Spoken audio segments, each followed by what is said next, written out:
Why did Swami Vivekananda, one of the greatest preachers of Vedanta philosophy since the time of Shankaracharya, die so young? Just like Shankaracharya, Swami Vivekananda too did not live long and left his physical body at the early age of 39.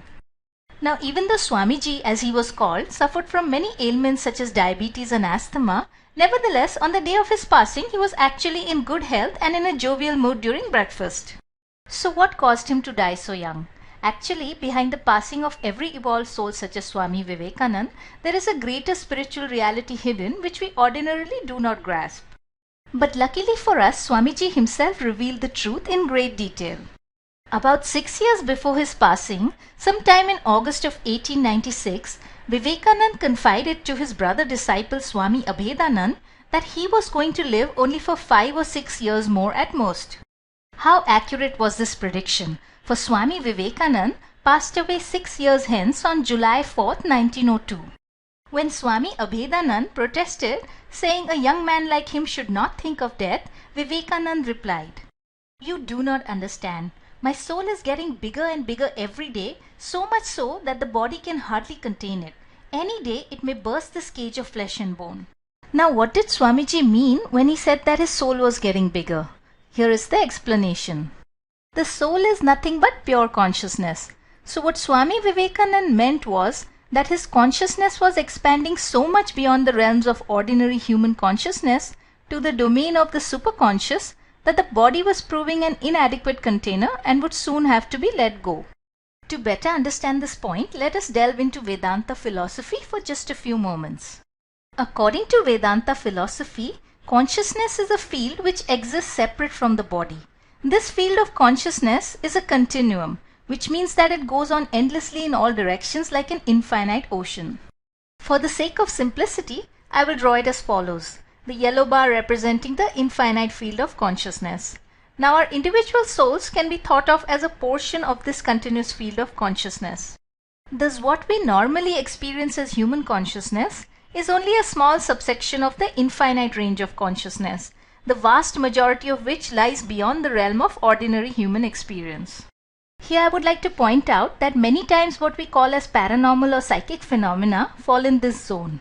This is similar to light, where we are able to see only a few frequencies out of the full spectrum, but certain insects such as bees can pick out many more colors. Now Vedanta tells us that different living beings experience different portions of this one continuous spectrum of consciousness. Take for example the ant. Compared to us, it has significantly lower amounts of consciousness. An ant is not aware of the traffic jam outside, nor does it worry about picking the kids up from school. In other words, the soul of the ant is in a state of restricted consciousness or limited awareness about the world. Many things exist beyond its ant world of which it is completely unaware. Now let us say that the soul or consciousness of the ant expands so that it becomes aware of more things. Then Vedanta tells us that the soul of the ant will find the small body and brain of the ant as insufficient to express its greater consciousness, and therefore it will manifest for its purposes a better body, say that of a cat. So according to Vedanta, this is how evolution happens. Underneath the chain of physical evolution of species is the spiritual reality of an expanding consciousness. This expansion of consciousness is the real engine which propels the entire train of biological evolution. Now in the evolutionary chain, you do not jump directly from an ant to a cat. Rather, there are many small evolutionary steps in the middle, but this is just an example to demonstrate the idea. In fact, in Hinduism, the soul is said to traverse through 8.4 million life forms before it attains to a human birth. But human beings too are not the final step in the evolutionary chain.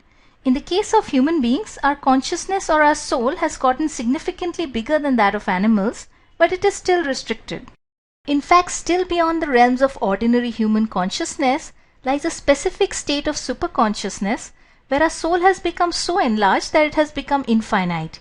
In other words, from being a little portion of the ocean of consciousness, it has become the whole. This state, where the soul has become one with the infinite ocean of consciousness, also known as universal consciousness or God, this state of the soul is called by different names in different religions. In Hinduism, it is called Samadhi. In Buddhism, enlightenment. And in Christianity, salvation. The names may be different, but they all mean the same thing, and that is freedom or liberation from the evolutionary cycle of birth and death. For in this ultimate state of superconscious samadhi, the soul is finally free. Its infinite consciousness can no longer be confined to the finite body, and the body is let go. This state of samadhi was attained to by Swami Vivekananda, by his Guru Sri Ramakrishna, by Sri Aurobindo, by Ramana Maharishi, and in our present times by my highest Guru Sri Ram Sharma Acharya. This state of superconscious enlightenment was also attained to by Jesus and by Buddha, and this final state of freedom alone is the goal for all of us, right down to the little ant. This brings us to the end of our presentation. Thank you so much for watching. If you have further questions in your heart surrounding God, soul, consciousness, life and death, then be sure to visit my website, The Spiritual Bee, at www.spiritualbee.com.